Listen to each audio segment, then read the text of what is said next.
की गेल्या 1 तारखेपासून आपले सर्व बांधव उपोषणाला बसलेले आहेत आणि आज 28 दिवस होऊन सुद्धा सरकारने याविषयी फारशी गंभीर दखल घेतलेली नाही। मागे काही दिवसामध्ये आदरणीय फडणवीस साहेब, शिंदे साहेब, अजितदादा या ठिकाणी नाशिकमध्ये तात्काळ आणि ताबडतोब याच्यावर निर्णय करावा, आमच्या आदिवासी समाजाला न्याय द्यावा। आम्हाला कोणी बसवलं नाही, आमचा प्राण गेला तरी आमचे 3 योगी जेव्हा जातील तेव्हा आम्ही पण जाणार आहे। आम्ही कालच मीटिंग घेऊन सांगितलं एकही विद्यार्थी आपण साखळी उपोषण करत आहोत, परंतु सर्वांनी काल सांगितलं की हे 3 योद्धे आपल्यासाठी लढतात, आपल्या समाजासाठी लढतात, हे आंदोलन राजकीय नाही, येथे सामील झालेला माणूस हा बीजेपीचा आहे, राष्ट्रवादीचा आहे, शिवसेनेचा आहे, सगळ्यांचाच आहे। आपण एक समाज म्हणून लढतोय, आपल्याला ही समाजाची ताकद आपण सरकारला दाखवलं पाहिजे आणि मी पुन्हा एकदा सरकारला सांगेन की आमच्या भावनांची दखल घेतली पाहिजे, आमची कदर केली पाहिजे, अन्यथा सरकारला येत्या विधानसभामध्ये याचा परिणाम भोगावा लागेल। मी जास्त काही बोलणार नाही, हे जे आंदोलन आहे हे राजकीय नसून सामाजिक आहे, आम्हाला न्याय पाहिजे। 17 समाजातील पेशाभरती झाली पाहिजे ही कळकळीची राज्य सरकारकडे विनंती आहे आणि त्याच्यावर आम्हाला न्याय मिळाला पाहिजे याबद्दल खात्री आहे। जय हिंद, जय महाराष्ट्र, जय आदिवासी। झालेल्या पेशा भरतीच्या 17 संवर्गाच्या भरतीच्या मागणीसाठी आपले आदिवासी युवक उपोषणाला बसले, आत्मत्याग करून उपोषणाला बसले आणि आज बोलता बोलता 28 दिवस झाले, परंतु आजपर्यंत शासनाला साधी दखल घेता आली नाही। फक्त आज आपले आदिवासी विकास मंत्री आपल्या समाजाचे आहे आणि म्हणून आज जेपी गावित साहेब आहेत, भास्कर गावित साहेब आहेत, चिंतामण गावित साहेब आहेत, हे आत्मत्याग करून या विद्यार्थ्यांच्या भल्यासाठी, युवकांच्या भल्यासाठी उपोषणाला बसले आणि म्हणून आज या आदिवासी विकास भवन मध्ये आदिवासी विकास मंत्री आले, त्यांच्याबरोबर चर्चा झाली आणि चर्चेमध्ये शेवटी त्यांनी सांगितलं की 30 तारखेला मी तुमची मुख्यमंत्र्यांबरोबर बैठक घालून देतो आणि परंतु त्या ठिकाणी एक व्यक्ती येऊन हे आंदोलन बेकायदेशीर चाललंय, विद्यार्थ्यांना धमकवण्याचं काम चाललंय असं वक्तव्य केलं। त्यावेळेस आम्ही सगळ्यांनी त्यांना सांगितलं की तुम्हाला जर इथं बोलवलं नाही तुम्ही आले कसे? आम्ही तर विद्यार्थ्यांची बाजू घेऊन आदरणीय जेपी गावित साहेब या ठिकाणी उपोषण करताय किंवा चिंतामण गावित साहेब उपोषण करताय, भास्कर शेठ गावित उपोषण करताय आणि मग तुम्हाला इथे चर्चेसाठी बोलवलं नसताना फक्त असे काही मागे फिरवा आहेत की फक्त या वातावरणाचा फायदा घ्यायचा आणि फायदा घेऊन हे आंदोलन कसं बाजूला जाईल याचा दृष्टीने प्रयत्न करताय। माझी सर्व आदिवासी बांधवांना विनंती की तुमच्यासाठी म्हणजे शुगर असताना, ब्लड प्रेशर असताना ही मंडळी आत्मत्याग करते, हे तुमच्या किंवा आदिवासी समाजाच्या भल्यासाठी करताय आणि म्हणून आपण सगळे आदरणीय जेपी गावित साहेब ज्या पद्धतीने सूचना करतील त्या सूचनांचं पालन आपण या ठिकाणी करू एवढंच या निमित्ताने सांगतो आणि थांबतो। जय आदिवासी। उपोषणाला बसल्यानंतर त्यांना या ठिकाणी म्हणजे आम्ही घेऊन आलो आणि या ठिकाणी त्यांना बसवलं। माझी सगळ्यांना विनंती आहे की आमची पिढी जर गेली आमच्यापेक्षा महाराष्ट्राचे मानव नेते आदरणीय जेपी गावित, आदरणीय माझे दुसरे सहकारी भास्करराव गावित या ठिकाणी आपल्या दिंडोरी मतदारसंघाचे आमचे खासदार भास्करराव बगरे साहेब या ठिकाणी लाभार्थ्यांना बोलवायचं, मी सांगेन तीच काय घे अशा प्रकारचा चुकीचा पायंडा म्हणजे अशा प्रकारची फसगत हे आदिवासी खातं करीत आहे। आता मंत्री महोदयांना आम्ही ही गोष्ट सांगितली की तुम्ही सांगत होते की पारदर्शकपणे आम्ही ह्या दुधाळ गाईचं वाटप करतो, पण मित्रांनो गडचिरोली जिल्ह्यामध्ये भामरागडला जे काही गाई म्हशी वाटल्या त्याच्यामध्ये त्या ठिकाणचे IAS अधिकारी यांनी त्या ठिकाणी सफाई केली आणि त्यांनी मोठा भ्रष्टाचार केला, हे आता त्या ठिकाणी चौकशी चालू आहे। परंतु आमच्या सुरगाण्यामध्ये जे गायींचं वाटप झालं त्या गायींच्या वाटपाची सरकार आपली एक गलती आहे, पोलीस मागे एक गलती आहे।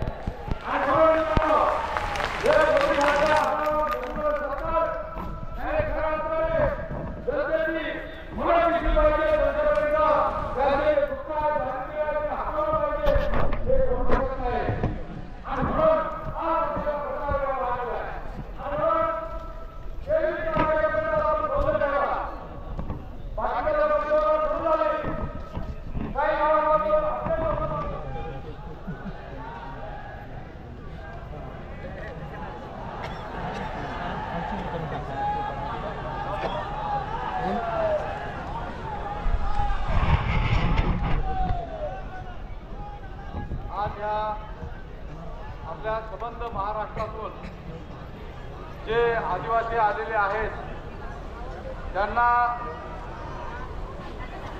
त्यांना माझा जय आदिवासी. इथं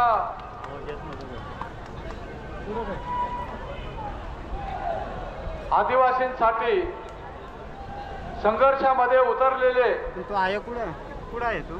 ज्याने आताच आपल्याला आपलं मनोगत व्यक्त केलं थांब आले येऊ दे. ते शिवसेनेचे पेठ तालुक्यातील नेते आणि माजी जिल्हा परिषद सदस्य भास्करराव गावित, त्याचबरोबर ज्याने आता एवढ्यातच भाषण करून संपवलं ते नाशिक जिल्हा मध्यवर्ती बँकेचे व्हाईस चेअरमन, माजी व्हाईस चेअरमन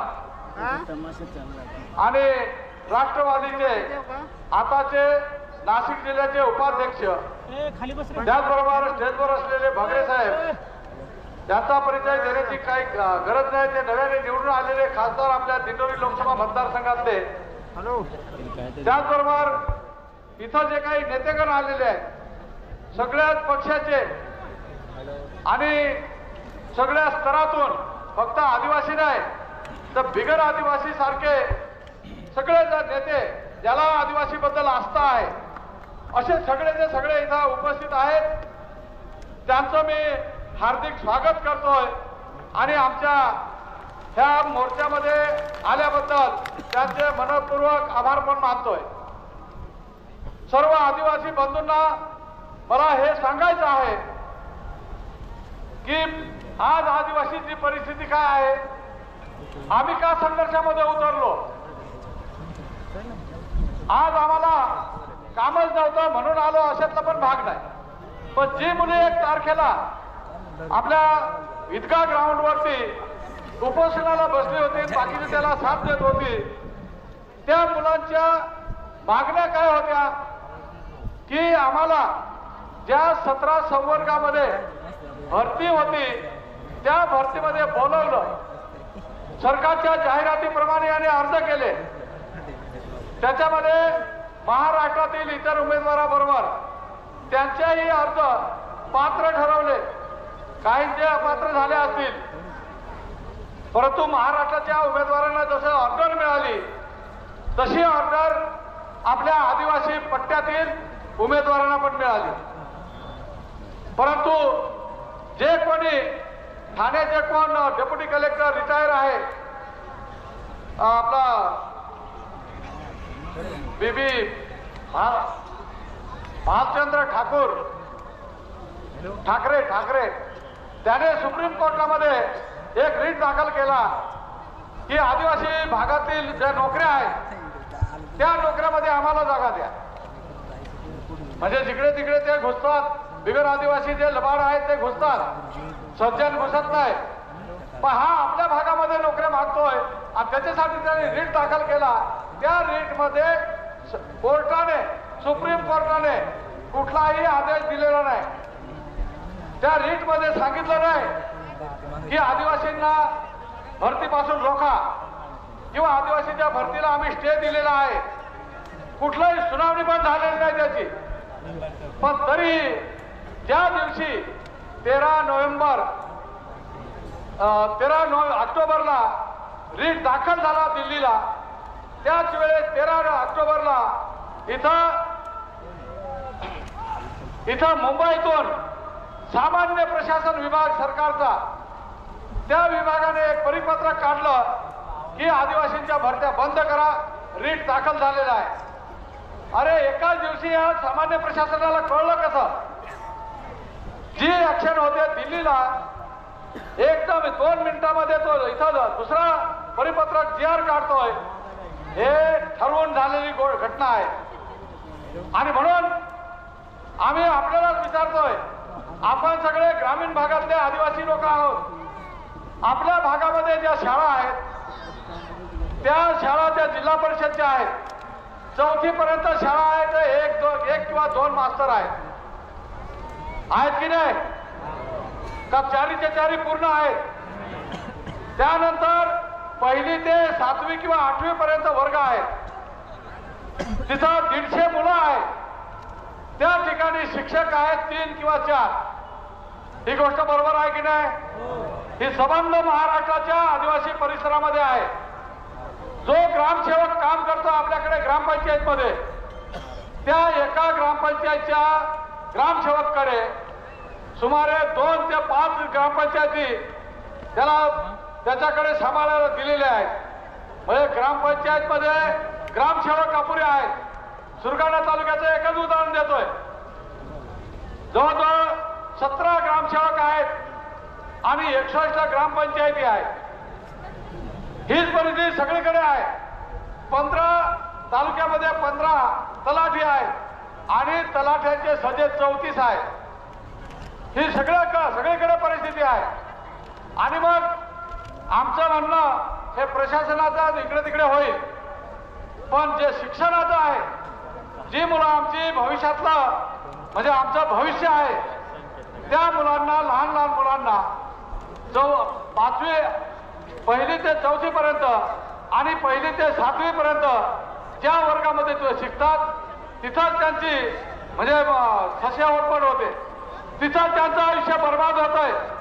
तिथंच ते मुलं शिक्षणाच्या प्रवाहातून बाजूला जातात. कारण एक शिक्षक काय ब्रह्मदेव नाही, सगळ्या 30-35 मुलांना तो शिकवू शकेल.